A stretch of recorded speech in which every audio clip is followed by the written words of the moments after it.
السلام علیکم، میرا نام ڈاکٹر زینب ہے اور میں ایسوسیٹ پروفیسر فزیولوجی میں سینٹرل پارک میڈیکل کالج میں ہوتی ہوں۔ سورہ رحمان ایز اے میڈیکل تھراپی جو میں نے اپنی لائف میں اس کو ایکسپیرینس کیا ہے اور میرا ایکسپیرینس ہے وہ بہت ہی خوبصورت ہے۔ میرا خیال ہے کہ ہر انسان میری طرح سکون کی تلاش میں ہوتا ہے، اور یہ سکون کا سفر جو ہے یا اللہ کی پہچان کا سفر جس کو دوسرے لفظوں میں کہا جاتا ہے وہ بچپن سے شروع ہو جاتا ہے۔ ہم اپنے لڑکپن میں اور جوانی میں ہم سکون کی تلاش میں ہوتے ہیں، اور جس میں ہم ڈفرینٹ لوگوں میں سکون ڈھونڈ رہے ہوتے ہیں، پہلے پیرنٹس، پھر کسی سے پیار ہو گیا یا اس میں سکون ڈھونڈتے ہیں، یا ہمیں کوئی پوسٹ مل جائے، ہماری ایجوکیشن کمپلیٹ ہو جائے، ڈاکٹر بن جائیں، پھر بچے ہو جائیں، شادی بچے ہو جائیں، پھر ہر اسٹیج سے اللہ تعالیٰ آپ کو گزارتا ہے اور آپ کو ایکسپیرینس دے رہا ہوتا ہے کہ ان سب چیزوں میں سکون نہیں ہے، سکون صرف اور صرف اللہ کی ذات میں ہے۔ اور یہ ہماری ٹریننگ ہی چل رہی ہوتی ہے جس میں ہمیں سکھایا جا رہا ہوتا ہے اور ہمیں چلایا جا رہا ہوتا ہے۔ اللہ تعالیٰ ہمیں جو ہے وہ ایک ماں کی طرح ہماری انگلی پکڑ کے اور چلا رہا ہوتا ہے، اور یہ زندگی ہمارا ایک اوپن بک ایگزام ہے جس میں قرآن ہمارے سامنے ہے۔ دل کی پہلی آواز جو ہے وہ جو اللہ کی طرف سے ہوتی ہے، وہ اس کے تھرو ہمیں گائیڈ کر رہا ہے، مختلف لوگوں کے تھرو، ڈفرینٹ میسیجز کے تھرو ہمیں اپنے ان آنسرڈ کوسچنس کے آنسرز مل رہے ہوتے ہیں، اور اس طرح سے ہمارا یہ ٹریننگ چل رہی ہوتی ہے۔ اور ہمیں یہ بھی نہیں سمجھ آ رہی ہوتی ہے، ہم اس طرح کے فیز میں ہوتے ہیں کہ پتہ نہیں ہمیں کس چیز کی تلاش ہے، یا ہم کیا چاہتے ہیں، یا ہمیں سکون کیسے ملے گا، اور پتہ نہیں کس چیز میں سکون ہے، اور اس طرح کے سوال اور اس طرح کی ایمبیگوٹیز میں ہم رہ رہے ہوتے ہیں اور ڈفرینٹ چیزوں میں اپنے سکون کی تلاش میں ہوتے ہیں۔ پھر ایک وقت آتا ہے کہ جب اللہ تعالیٰ نے ہمیں ریئلائز کرانا ہوتا ہے کہ میں ہوں اور میں ہی ہوں، اور میری طرف دیکھو، اور ہم ایک نوٹی بچے کی طرح ہم ادھر ادھر فار گرانٹیڈ اللہ کو لے رہے ہوتے ہیں، اور یہ جان رہے ہوتے ہیں کہ اللہ ہے لیکن مانتے نہیں ہیں کہ اللہ ہے۔ تو جاننے اور ماننے میں میرا خیال ہے بہت زیادہ فرق ہوتا ہے۔ ماننے والا جو ہے وہ پرسکون ہوتا ہے اور اس کے اندر پاس سکون ہوتا ہے، اور جو جانتا ہے اس کے پاس سکون نہیں ہوتا۔ یہ میرا خیال ہے میجر ڈفرینس ہے۔ اور پھر اس کے بعد اللہ تعالیٰ نے جب کسی کو منوانا ہوتا ہے تو پھر اس کو اس طریقے سے پکڑتا ہے کہ اپنے آپ کو منوا کے ہی چھوڑتا ہے۔ اور میرے ساتھ بھی اسی طرح ہوا کہ جب سب سے پہلے میں بھی اسی طرح انہی سب سٹیجز سے گزری، اور پھر اس کے بعد بہت ہر دفعہ ہر وقت اللہ کو ڈکٹیشن دینا کہ اللہ ایسے ہو جائے، ایسا ہو جائے، اللہ سے سودے بازی لگانا کہ اللہ مجھے میرا فلاں ٹیسٹ پاس ہو جائے یا فلاں ایگزام پاس ہو جائے تو میں اتنے مسکینوں کو کھانا کھلاؤں گی، اتنے وظیفے پڑھوں گی، اور پتہ نہیں کتنے نفلوں کی منت ماننا، اور اپنے کام نکلواتے رہنا، اور اللہ تعالیٰ سے سودا بازی لگائی رکھنا۔ پھر جب اللہ نے کہا کہ نہیں اس کو منوانا ہے، تو پھر منوانے کے لیے تو پھر میں نے پہلے تو بڑے میرے سارا اللہ تعالیٰ نے اللہ میرا کہ جو میں کہتی تھی وہ ہو جاتا تھا، اور میں اپنے بہت دعائیں مانگ مانگ کے اپنا پہلا بیٹا کی دعا مانگی کہ اللہ مجھے پہلا بیٹا دے۔ اور جب میرا پہلا بیٹا ہوا تو اس وقت اس کے بعد، اس کی پیدائش کے بعد مجھے پوسٹ پارٹم سائیکوسس ایک ایسی بیماری ہے جس کا کوئی علاج نہیں ہے، میڈیکل میں اس کا کوئی علاج نہیں ہے، اس میں خاص ہارمون ہوتا ہے، اس کی وجہ سے وہ زیادہ ہونے کی وجہ سے پیشنٹ جو ہے وہ ایک سائیکوسس میں چلا جاتا ہے۔ سائیکوسس مینز آپ یہ دیکھ لیں کہ اس میں انسان کو خوف، ڈر اور خودکشی کے خیالات، اور دل کرتا ہے کہ بندہ مر جائے، ڈپریشن، رونا، خوف آنا، اپنا ہی بچہ برا لگنا جس کو اتنی دعاؤں سے مانگا تھا اس کو ہاتھ لگانے کو دل نہ کرنا، اس کو دودھ پلانے کو دل نہ کرنا، اکیلے گھر میں خوف آنا، لگنا کہ کوئی چیز ہے جو ادھر ہے، اور جو ہے مجھ پہ کسی نے جادو کیا ہوا ہے، یا اس طرح کے خیالات آنا، اور اس طرح کے ساری فیز میں، اور ایز اے ڈاکٹر ہوتے ہوئے بھی مجھے لگنا کہ بس میں نے اب مر جانا ہے اور مجھے مر جانا چاہیے، اور کون سا آسان طریقہ ہے جس سے مرا جا سکتا ہے، وہ سارے طریقے سوچنے۔ تو میری اتنی ہی بری کنڈیشن ہوئی ہوئی تھی، اور یہاں تک کہ مجھے لگتا تھا کہ میں ایک ایسی بندی بن گئی ہوں جس نے ایز اے ڈاکٹر ہوتے ہوئے بھی میں نے یہ سوچا کہ ہاں شاید واقعی جادو ہوا ہوا ہے، اور اس جادو کا توڑ نکلوانا چاہیے، اور میں نے اسی تھوڑی سی کوششیں بھی شروع کی کہ شاید اس کا کسی طریقے سے توڑ نکلوایا جائے۔ بہت سارے لوگوں کے پاس بھی گئی، اور انہوں نے کہا کہ جی آپ پہ تو واقعی جادو ہوا ہوا ہے، آپ پہ تو پتہ نہیں کتنے موکل ہیں، اور آپ پہ جو ہے آپ یہ اتنے پیسے دیں اور اتنے پیسوں سے آپ کا علاج ہوگا، پھر اس کے بعد دوسرا سیشن ہوگا اور اس کے لیے آپ کو آنا پڑے گا، اور اپنے گھر میں اپنی یہ اگربتیاں جلانی ہیں اور یہ آئل یوز کر رہے ہیں، اور तो डॉक्टर होते हुए भी मैंने पता नहीं ये सारी सारी चीज़ें करने की कोशिश करनी शुरू की। मेरी एक फ्रेंड थी, है डॉक्टर मुनीबा, मैं और वो डॉक्टर्स हॉस्पिटल में इकट्ठे होते थे, हमने काफ़ी 1 ईयर काम किया। उससे मेरी बात हुई, उसको मैंने ये सारी स्टोरी सुनाई कि मेरे साथ ये हालात हो रहे हैं और इसलिए मैं इस साइकोसिस में चली गई। तो उसने मुझे कहा कि ज़ैनब प्लीज़ सर, आपको मैं एक तरीका इलाज बता देती हूँ। मेडिकल थेरेपी सूरह रहमान है, जो कि एज अ मेडिकल थेरेपी बहुत सारे मेडिकल इश्यूज में लगती है, और सर्विसेज हॉस्पिटल में भी पेशेंट्स आते हैं और वो ठीक होके जा रहे हैं। साइकोसिस क्या, स्किज़ोफ्रेनिया क्या, एड्स क्या, हेपेटाइटिस और बहुत सारे लाइलाज कनेक्टिव टिश्यू डिसऑर्डर्स, वो सारे के सारे सूरह रहमान से ट्रीट हो रहे हैं। और तुम्हारी बीमारी क्या है? तो तुम सुन लो, अगर तुम्हारा दिल मानता है तो तुम सूरह रहमान सुन लो 7 दिन लगातार, और ये दुआ मेरे साथ कर लो और माफ़ कर दो सारों को। और मुझे लगा कि ये माफ़ करना तो बड़ा मुश्किल काम है, और कैसे माफ़ किया जाए, और जिन्होंने जिन्होंने दिल दुखाए हुए हैं और जो बार बार दिल दुखा रहे हैं, और पहले बंदा चलो माफ़ कर देता है, फिर दोबारा वो दिल दुखा देते हैं, फिर बंदा माफ़ करे, और ये क्या, ये सबसे मुश्किल पार्ट है जी। तो लेकिन उसने कहा कि अगर तुम चाहती हो कि तुम ठीक हो जाओ और तुम अपनी फैमिली को एक दुनिया की ड्यूटी करो, तो ये कर लेना। तो 7 डेज मैंने सूरह रहमान सुनी है कारी अब्दुल बासित की आवाज़ में, इसी तरीका इलाज के थ्रू, कि सुबह दोपहर शाम 3 टाइम मैंने सूरह रहमान सुनी कारी अब्दुल बासित की आवाज़ में, तर्जुमे के बगैर, आंखें बंद करके, उसी तरह अल्लाह के तस्वर बना के, और अपनी बीमारी को माइंड में रख के कि अल्लाह ताला मुझे इससे शफा दे दे, और सबको माफ़ करके प्यार से सब ये दुआ की। और आप ये देखें कि 7 डेज के बाद मुझे फिर दोबारा से कभी ज़िंदगी में डिप्रेशन नहीं हुआ, टेंशन नहीं हुई, या कभी ये सुसाइडल अटेम्प्ट्स के ख्याल नहीं आए, और मैंने एक नॉर्मल लाइफ गुजारी। और अगर मैं किसी को आज ये बात बताऊं जो कि एक डॉक्टर हो, और वो फिर वाकई हैरान होगा इस बात पे कि वाकई इस पोस्टमार्टम साइकोसिस का कोई ट्रीटमेंट नहीं है, और ये लाइफ लॉन्ग चलती है, और लोग सुसाइड भी करते हैं, और किसी अपने बच्चे को भी नुकसान पहुंचा सकते हैं, वो किसी हद तक भी जा सकते हैं।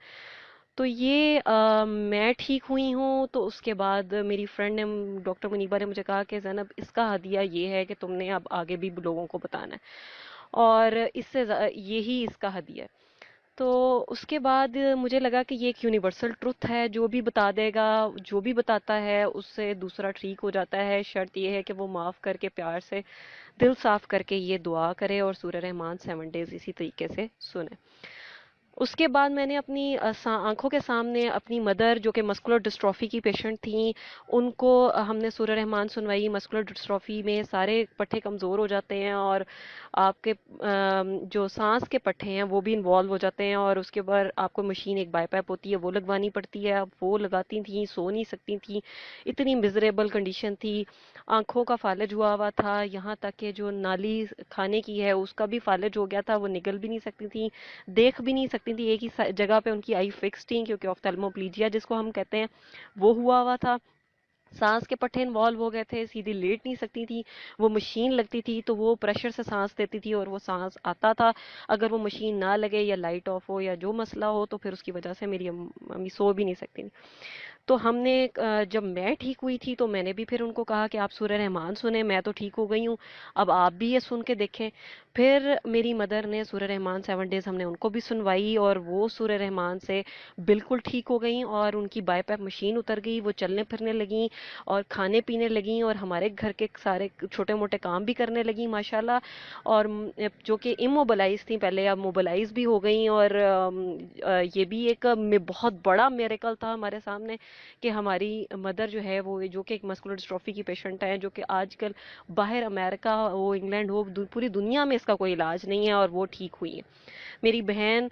सदफ गिलानी, वो, इसको अननोन फीवर रहता था, उसके हमने सारे टेस्ट करवा लिए, वो कोई फीवर डायग्नोज नहीं होता था, और वो फीवर जो है वो सूरह रहमान उसने भी सुनी 7 डेज, और उसके बाद उसका फीवर ख़त्म हो गया। तो मिरेकल्स हमारे सामने। मेरे भाई को कोलिसिस्टाइटिस हो गया था, स्टोन्स थे, सर्जरी एडवाइस हो गई थी, और उन्होंने कहा था जी गॉल ब्लैडर निकाल देना है, उनको हमने कहा कि आप भी सूर्य रहमान सुने, हम सब ठीक हुए हैं, आप भी इसमें शामिल हो, ये भी सुने आप भी। उन्होंने सूर्य रहमान सुनी और वो उनके स्टोन्स खुद ही से डिसोलेट होके वो सारे यूरिन से पास आउट जिस तरह भी हो गए। और वो उसके बाद उनका अल्ट्रासाउंड कराया तो वो नॉर्मल था और वो बिल्कुल ठीक हो गए 7 डेज के बाद। हमारे अपने घर में हमने ये सारे मिरेकल्स देखे। और इतना सब कुछ देखने के बाद अब हम जिसको भी बताते हैं सूर्य रहमान का एज अ मेडिकल थेरेपी, तो वो ठीक हो जाता है। शर्त ये है कि वो प्यार से और दिल से साफ करके ये सुर-ए-मान सुने। तो इसके तो मार्वलस रिजल्ट्स हैं जो कि मैंने भी एक्सपीरियंस किए और मेरे घर वालों ने भी एक्सपीरियंस किए, और आगे भी जितने भी मरीजों को हम लोगों ने सुनवाया है। जिस तरह फॉर एग्जांपल एक पेशेंट थी जो कि बच्ची, जो कि जो है वो 19 मेडिसिन सुबह और 19 मेडिसिन रात को खाती थी, और वो स्किज़ोफ्रेनिया उसको डायग्नोज हुआ था। और वो बहुत ज़्यादा उसके घर वाले भी बच्ची की वजह से बहुत ज़्यादा परेशान थे कि जवान बच्ची है और सारा कुछ। वो हमारे पास आई और हमने उसको सूरह रहमान, जो बच्ची दुआ है उसका नाम, उसने सूरह रहमान उसकी मदर को सुनवाई, उसके फादर को सुनवाई, और 7 डेज उन्होंने सूरह रहमान सुनी माफ़ करके सबको। और वो बच्ची अब माशाल्लाह बिल्कुल नॉर्मल लाइफ गुजार रही है। और इस तरह की करोड़ों एग्जांपल्स हैं, एक एग्जांपल नहीं है। एक हेपेटाइटिस सी की पेशेंट थी, वो बिल्कुल उसका डायग्नोस हुआ, उसको मैंने कहा कि आप सूरह रहमान सुन लो, तो उसने कहा नहीं मैं तो आप ये ठीक है आपकी बात, लेकिन ये कि मैं तो बहुत अमीर हूँ और मैं तो बहुत सारे बहुत महंगा इलाज भी अफोर्ड कर सकती हूँ, तो मैंने तो इलाज कराना है, आप मुझे बेस्ट डॉक्टर का रिकमेंड करें। तो मैंने उसको कहा ठीक है, डॉक्टर अनवार खान ये डॉक्टर्स हॉस्पिटल के बहुत बड़े कंसल्टेंट हैं, वहाँ जाएं आप दिखाएं और वो आपको इलाज बता देंगे। तो वैसे मैंने आपको बता दिया कि ये एक तरीका इलाज है जिससे हम भी सब ठीक हुए हैं और आप भी करके देख लें। तो वो उस बंदी उस इलाज पे नहीं आई, और उसने पता नहीं 20 लाख रुपया जब पेगासस का लगवा के इंजेक्शन हेपेटाइटिस सी के, उसके बाद उसको कहा गया कि जी अब आपका लिवर सिरोसिस यानी जिगर खराब होना शुरू हो गया और अब आपके पास कोई और हल नहीं है इसका। अब हम आपको पेगासस का कोई फ़ायदा नहीं है, आप पेगासस ना लगवाएं, और आप जो है बस अब दुआ करें क्योंकि इससे सिरोसिस बढ़ गया है, अब इसका कोई फ़ायदा नहीं है, आप घर जाएं। अब उसके बाद फिर दोबारा से उसका मुझे फ़ोन आया, उसने मुझे कहा कि डॉक्टर ज़ैनब अब आपने मुझे एक इलाज बताया था, तरीका इलाज, तो वो ज़रा आप मुझे दुआ दोबारा करा दें और सूरह रहमान का ज़रा दोबारा बता दें। तो मैंने उसको बता दिया सूरह रहमान का और इस तरह से दोबारा से तरीका कि ये है, और दुआ करा दी। और आप ये देखें कि उसने 7 डेज सूरह रहमान सुनी, and then she called my family in law को, सारों को, मेरे ससुराल वालों को फ़ोन किया, और उसने कहा कि मैं तो बिल्कुल ठीक हो गई हूँ, मेरे सारे रिजल्ट्स नेगेटिव हो गए। अब मेरे हस्बैंड माशाल्लाह वो डॉक्टर हैं वो भी, और वो भी हैरान हो गए कि ये कैसे पॉसिबल है। He is a logical person, वो लॉजिक से देखते हैं, वो कहते हैं कि ये कैसे हो गया। ये सारे हैरान हो गए कि ये एक, जिस अल्ट्रासाउंड रिपोर्ट्स में लिवर सिरोसिस डायग्नोज हो गया था, लिवर डैमेज स्टार्ट हो गया है, हेपेटाइटिस सी का लोड इतना ज़्यादा है, और वो पेगासस उसको रिस्पॉन्ड नहीं कर रहे, और इंजेक्शन यानी पेगासस इंजेक्शन, वो मरीज़ कैसे ठीक हो गई। और वो बंदी, हम उसके घर गए और उसने अपनी रिपोर्ट्स दिखाई, तो मैंने सबसे पहला उसको क्वेश्चन किया कि आपने सूरह रहमान सुनी है? उसने कहा कि जी। उसने उस वक़्त गवाही दी सारे लोगों के सामने, सारी फैमिली बैठी हुई थी। उसने कहा कि हाँ जी, मैंने सूरह रहमान सुनी है और मुझे सूरह रहमान से आराम आया और मेरी रिपोर्ट्स नेगेटिव हो गई। मैंने उससे कहा कि ये तुम्हारी ज़िंदगी में बहुत बड़ा मिरेकल हुआ है, और अब इसका हदिया ये है कि तुमने अपनी रिपोर्ट्स के साथ जो है ये सबको बताना है और आगे से ये स्प्रेड करना है, यही इसका सबसे बड़ा, यही हदिया है इसका। तो उसने कहा हाँ जी मैं ज़रूर बताऊंगी। तो ये इस तरह थाउजेंड्स ऑफ एग्जांपल्स हैं जिससे सूरह रहमान से लोग ट्रीट हो रहे हैं, ठीक हो रहे हैं, और ये एक यूनिवर्सल ट्रुथ है। और मेरी ज़िंदगी को इसने तो बहुत ज़्यादा बदला है, और सुकून मेरी ज़िंदगी में आया ही सूरह रहमान की वजह से है,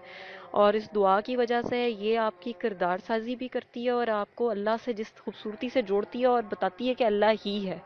जिसको हमने फॉर ग्रांटेड लिया होता है और हम पहले उसको देख भी नहीं रहे होते हैं। वो हमें कभी कोई चीज़ दे के जो है वो अपनी तरफ मुतवज्जा कर रहा होता है, कभी कुछ लेके अपनी तरफ मुतवज्जा कर रहा होता है कि मेरी तरफ देखो तो सही, मेरी तरफ देखो तो सही। एक माँ जो है वो तड़प रही होती है अपने बच्चे के लिए, लेकिन हम उसको इग्नोर कर रहे होते हैं और उसके प्यार को समझ नहीं रहे होते। अल्लाह इतना शदीद प्यार करता है अपने बंदे से, और वो चाहता यही है कि बंदा बंदे के साथ जो है बहुत प्यार से रहे। میرے خیال ہے ساری مائیں جب آپ میرے خیال ہے جو مائیں ہیں وہ بہت اچھی طرح سمجھتی ہیں کہ ان کے جو بچے ہیں وہ کس طرح آپس میں بے شک لڑنے والے بھی ہوں، کوئی ایک اچھا ہو یا ایک شرارتی ہو، تو وہ چاہتی ہیں کہ جو شرارتی بچہ ہے وہ جو ہے وہ صحیح ہو جائے، اور جو اچھا بچہ ہے اس کو تو شاید وہ اتنا اتنا نہ کرے جتنی فکر اس کو شرارتی اور نوٹی بچے کی ہوتی ہے۔ اور وہ یہ چاہتی ہے کہ جو مرضی ہو، جس کی غلطی بھی ہے، دونوں آپس میں پیار محبت سے رہیں، ایک جو ہے وہ تھوڑا سا ڈاؤن ہو جائے، چلو ایک جو ہے وہ معافی مانگ لے تو ایک جو ہے معاف کر دے، تو اس طرح کر کے آپس میں رہیں۔ اور میرا خیال ہے کہ اللہ کا پیار تو 70 ماؤں سے زیادہ ہے، اور وہ کتنا پیار کرتا ہے، اور ہم اصل میں اپنا سب کچھ سرنڈر جو اصل چیز ہے وہ ہم نہیں کر پاتے اللہ کو، کہ جب وہ جو ذات آپ کو سب سے زیادہ پیار کرتی ہے اور وہ آپ کا برا چاہ ہی نہیں سکتی، اور جو آپ کے لیے برا سوچ بھی نہیں سکتی، آپ کا ڈیسیژن کوئی برا نہیں کر سکتی۔ ہم دنیاوی معاملات میں ہم نے پیرنٹس پہ بہت زیادہ کرتے ہیں کہ جی ہماری ماں جو ہے وہ کبھی غلط مشورہ وہ ہمارے لیے ڈیسیژن نہیں کرے گی، اور ہم جو ہے وہ اپنے سارے زندگی کے امپورٹنٹ فیصلے جو ہے اس کے حوالے کر دیتے ہیں کہ وہ ہمارے لیے صحیح سوچیں گی۔ تو اللہ جو 70 ماؤں سے زیادہ پیار کرتا ہے، اس کے آگے ہم سرنڈر کیوں نہیں کرتے کہ وہ ہمارے لیے سب سے بہترین کرے گا، اور جو وہ کر رہا ہے وہ بیسٹ ہے، اور ہماری ٹریننگ ہی ہو رہی ہے، ہمارے لیے اس سے زیادہ بہتر اور کوئی چیز ہو نہیں سکتی۔ اس چیز پہ ہم آتے ہی نہیں ہے کہ اللہ سب سے بہترین فیصلہ کرنے والا، یا اللہ تعالیٰ جو ہے ہمیں سب سے زیادہ خوبصورت طریقے سے چلا رہا ہوتا ہے، اور سب کچھ اس کے حوالے کر کے خود ٹینشن فری ہو جائیں۔ سکون.com، یہی میرا خیال ہے سب سے خوبصورت سکون ہے، جب آپ پوری طرح سے اللہ کے سامنے اپنی گردن پیش کر دیتے ہیں۔ شکریہ۔